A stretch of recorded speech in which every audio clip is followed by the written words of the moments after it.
오늘도 도시락의 이두성 기자 나왔습니다. 네, 안녕하세요. 이두성입니다. 오늘은 혼자 나왔습니다. 혼자 나와서 외로워할 줄 알았는데 좋아하네요. 즐겁죠. 저만 관심 받으니까요. 아, 그렇군요. 자, 그럼 얼마나 맛깔난 소식들 준비되어 있는지 네. 볼까요? 첫 번째 도시락부터 바로 귀엽게 꺼내보겠습니다. 자, 뒤집겠습니다. 하나, 둘, 셋. 빠밤. 복귀설의 결말인데요. 요 며칠 이분의 복귀설로 아주 시끄러웠어요. 네. 누군지 아시죠? 이 배우 심은하 씨. 맞습니다. 배우로 활동했었던, 이제 네. 뭐 은퇴를 하셨으니까 배우로 활동했었던 이 심은하 영원한 씨. 배우예요. 그러지 마세요. 영원한 배우인가요? 알겠습니다. 네. 배우 알겠습니다. 심은하 씨 네. 이야기인데요. 이 지상욱 전 의원의 아내이기도 하죠. 심 씨는 2000년을 끝으로 연기 활동을 중단한 뒤 결혼을 했는데요. 이후 연예계와는 거리를 뒀습니다. 그런데 최근 심 씨가 한 소속사와 계약을 맺고 복귀한다는 소식을 한 매체가 보도한 뒤에 진실 공방이 이어지고 있습니다. 그 마지막 승부, 청춘의 덫, 뭐 이런 그렇죠. 드라마를 아직 기억하시는 분들 많고 여전히 계속 보고 싶어 하시는 분들 많은데 오랜만에 소식이 나왔는데 진실 공방이네요. 저도 사실 조금 설렜거든요. 네. 그 보도를 보고서 진짜 나오시는 건가 했는데 이 제작사 바이포엠 스튜디오는 그제 지난해 심은하와 작품 출연 계약을 체결했고 계약금도 지급했다 이렇게 알렸습니다. 네. 올해 복귀작을 확정하고 제작한다는 내용이었는데요. 그러자 심 씨의 남편 지상욱 전 의원이 접촉한 적도 계약금을 받은 적도 없다. 뭐 이렇게 반박을 했습니다. 전혀 아니라는 거예요. 이 바이포엠은 심은하 업무 대행자인 A 씨에게 15억 원을 건넸다면서 다시 한번 맞서기도 했습니다. 아니, 보냈다는 사람은 있고 지금 받았다는 사람은 없는 건데 도대체 어떻게 된 거예요? 네, 처음에 이제 계약을 하기에 돈을 줬다. 근데 심은하 씨가 우린 받은 적도 없고 접촉한 적도 없다. 네. 이랬는데요. 하루 만인 어제 바이포엠 측이 입장을 바꿨습니다. A 씨가 심은하에게 돈을 전달하지 않은 사실을 뒤늦게 확인했다는 건데요. 심은하와 가족들에 사과한다고도 했습니다. 하지만 이 지 전 의원, 이 남편이죠. 지 전 의원은 어제 바이포엠과 대표 유모 씨 등을 명예훼손 혐의로 경찰에 고발했습니다. 진정성 없는 사과라면서 악의적 범법 행위에 책임을 묻겠다고 했습니다. 근데 심은하 씨 복귀설은 사실 종종 있었잖아요. 맞아요. 근데 이번에는 좀 문제가 커지고 있네요. 네, 기대하는 분들이 많았기 때문에 네. 종종 흘러나오기는 했는데 최근에는 지난해도 이런 이야기가 있었습니다. 지난해 3월이었습니다. 이 심 씨가 바이포엠 스튜디오의 신작에 출연한다는 보도가 나왔는데요. 당시 심 씨는 회사 이름도 들어본 적이 없다 이렇게 부인을 했어요. 오랜만에 보는 얼굴이네요. 네. 그런데 화면이 재차 나오니까 이두성 기자가 화면이 나오니까 저도 멘트를 멈추고 깜짝 놀랐어요. 놀라가지고. 네. 그런데 재차 복귀설이 이번에도 나오니까 이 결말 결국 고발이었습니다. 이 지 전 의원은 심은하를 투자 유치에 이용했다는 의혹을 제기했는데요. 이 심은하 복귀 기사가 나오기 전에 이 바이포엠이 투자 유치 협상을 벌이고 있다는 보도가 나왔다는 거예요. 그러니까 이 심은하가 복귀한다 이런 소식을 두고 투자 유치 협상에 이용하려고 했다. 뭐 이런 취지로 말을 한 겁니다. 이제 일종의 호재를 뿌린 뭐 그런 그쵸, 걸로 그쵸. 지금 보이는 거네, 정황상. 경찰 수사를 통해서 진실이 밝혀질 텐데 사실 심은하 씨 복귀를 기다렸던 팬들한테는 아무튼 이게 맞아요. 네. 사건으로 비화되니까 좀 아쉽긴 할 것 같아요. 진짜 복귀해서 뭐 안방극장에서 네. 보면 좋겠다 이런 의견이 많았으니까요. 다음 도시락 한번 볼까요? 네, 두 번째 도시락 바로 가보도록 하겠습니다. 먹은 지 좀 된 햄버거인가요? 또 먹고 네. 싶은데요. 뒤집어 보겠습니다. 하나, 둘, 셋. 빠밤. 이번엔 수육 파티. 어.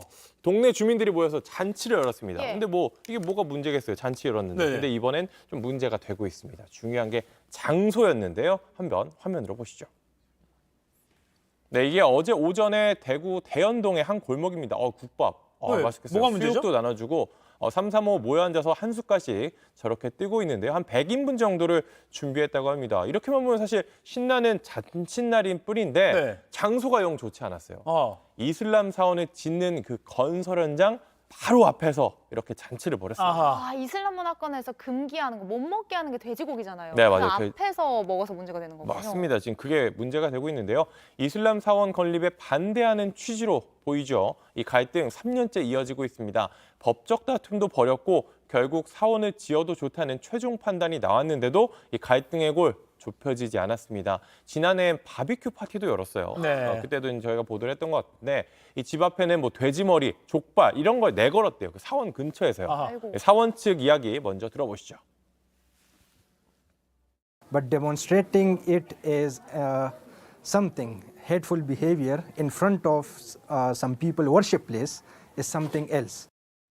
근데 저희도 몇 개월 전에 그 도시락 이슈에서 보도해 드렸는데 네. 아직 해결이 안 된 거군요. 네, 조금 전에 돼지머리 나왔는데 돼지머리 사실 좋은 일에 이제 많이 쓰잖아요. 네. 그리고 이 안 좋은 일에 이렇게 쓰이게 됐습니다. 이 관할구청이 해결을 위해 인근 주택을 사들여 주차장 등으로 활용하려고 했지만 이 주민들이 거부를 했고요. 뭐 최근에는 문화체육관광부까지 나서서 뭔가 해결을 해보려고 했지만 입장차 줄어들지 않고 있습니다. 주민 목소리 들어보시죠. 우리는 40년씩 살았는 사람을 나가라 하면 됩니까? 이게 나가는 게 쉽지. 우리 주민들 그만이 나가라고 하는 것 자체가 잘못됐잖아.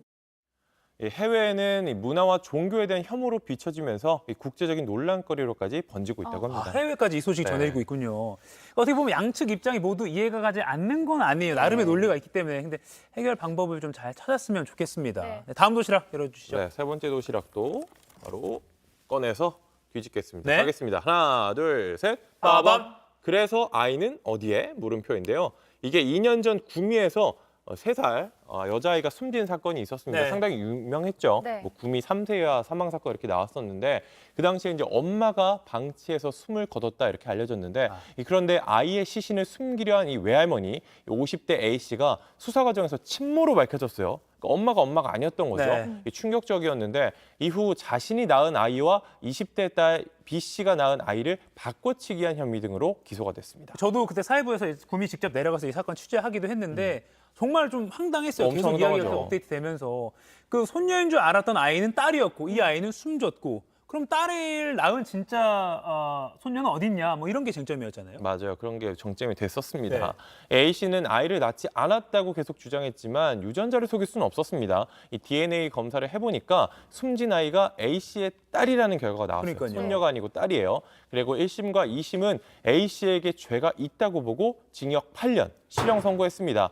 하지만 대법원이 판결을 인정하지 않았고요. 이 사건 다시 1심으로 돌려보냈습니다. 그렇게 네 번째 재판이 열렸고 아이를 바꿔치기한 혐의를 무죄로 결국 판단했습니다. 바꿔치기한 혐의는 무죄인 거죠. 그렇죠? 맞아요. 예. 다만 이 아이를 숨진 아이를 숨기려다가 미수에 그쳤거든요. 그 혐의는 유죄로 인정이 됐어요. 그래서 징역 2년에 집행유예 3년이 선고되고 결국 풀려났습니다. 근데 아이 한 명이 지금 사라진 거잖아요. 근데 왜 그게 유죄가 아닌 거예요? 사실 유죄가 되려면은 증거가 충분해야 돼요. 네. 그리고 그 증거를 모아서 사실관계를 입증하는 건 검찰에 있거든요. 뭐 피고인이 할 일은 아닙니다. A 씨도 B 씨도 딸을 낳았는데 숨진 아이는 한 명이었죠. 네. B 씨는 친딸로 생각하고 키우다가 숨지게 했지만 사실 딸이 아니라 동생이었어요.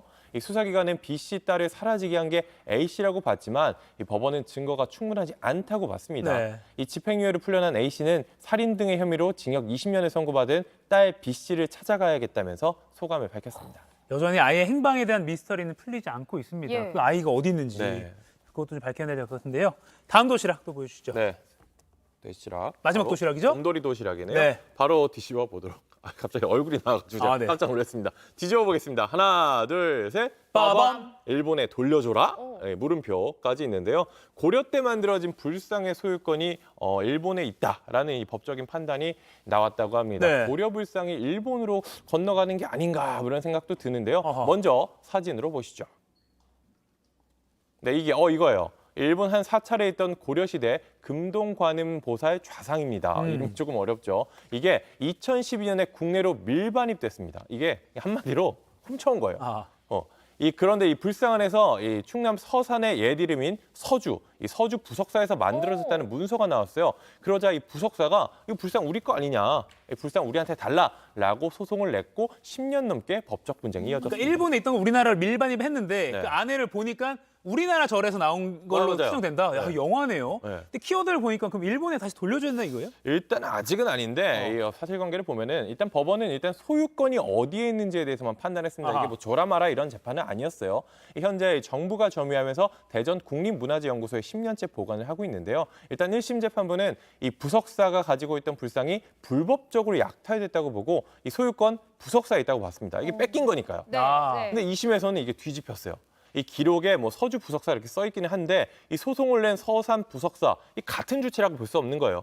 1300년 정도 흘렀기 때문에 뭐 사람도 바뀌고 뭐 다 바뀌었기 때문에 이게 이 부석사가 이 부석사라고 법적인 주체가 똑같다라고 볼 수 없는 거예요. 그리고 이게 도난 전까지 일본 사찰에 있었다고 했잖아요. 네. 이게 무려 60년이에요. 아, 긴 시간이 있어요. 네, 그래갖고 일정 20년 정도인가 지나면은 소유권을 주장할 수 없거든요. 그래서 법적으로만 따지면 심정적으로는 뭐 그렇지만 법적으로 따지면은 이제 와서 소유권을 주장할 수는 없다는 그런 논리입니다. 다만 이게 뭐 일본으로 돌려주라 이런 건 아닌데요. 이 문화재 반환은 국제법이나 문화재 환수 협약에 따라서 결정해야 한다고 했습니다. 그럼 계속 우리나라에 둘 수 있는 거예요, 없는 거예요? 이건 아직 좀 절차가 남았어요. 일단 일본 정부 판결 이후에 불상 반환을 요청하겠다고 밝힌 상황이에요. 이게 법적으로 가보면은 그제 가서 이제 좀 어떤 거 제출하는 거 두고 판단을 해봐야겠죠. 네. 그리고 아직 이 부석사 역시 이게 끝나지 않았어요. 재판이 아직 끝나지 않았기 때문에 이 현재 부석사가 과거 부석사와 동일하다는 이 증거 기필코 찾아낸다는 입장이어서 이 사건 대법원까지 가보면 그때 가서 판결을 좀 봐야 할 것 야, 같습니다. 이거 진짜 영화 시나리오로 만들어도 될 것 같네요. 네. 어떻게 될지도 궁금합니다. 자, 오늘도 고생하셨고요. 다음